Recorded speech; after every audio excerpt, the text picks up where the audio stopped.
Fans of Frequency and Amplitude had it lucky. Those games were self-contained experiences, though they made players crave more. Every other flavor of music gaming leaves a layer of detritus, whether it's peripherals like DDR pads and Beatmania turntables, or in the case of Rock Band and SingStar and other DLC-focused experiences, a hard drive full of music you're probably not playing right now. So what if there's a way to take all that stuff you've already bought and enjoy it without the need for plastic instruments which may or may not still work? What if you could control the entire song without having to rely on your friends who may or may not have had too much to drink? What if it felt like Amplitude, but even more hardcore?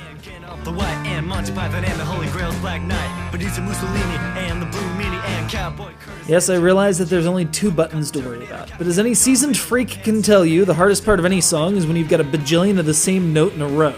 That's why the rock show is so challenging on Amplitude.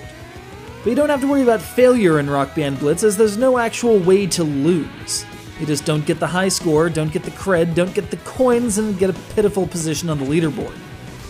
Fans of the earlier games, where you had a life bar, may find themselves playing a bit too conservatively as a result.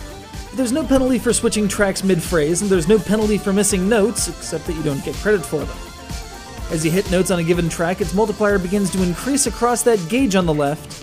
As you cross a checkpoint, the gauge itself shifts so that the lowest multiplier across all your tracks becomes the lowest possible on the gauge, thus giving you more headroom to build your multipliers further and further. Without the possibility of failure, there has to be some semblance of challenge, so to that end, Rock Band Blitz adopts the mantra of score means everything. You can see your own high scores, the highest scores ever for that song, all the high scores of your friends, and, by connecting your copy to Facebook, can publish your own high scores because you might as well gloat. There are power-ups to unlock with the cred you earn, so as to score you more points. And occasionally play pinball, or rather Arkanoid, right there on the track.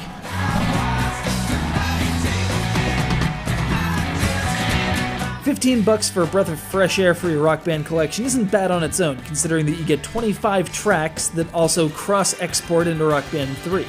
That's 60 cents a song, significantly better than the average price.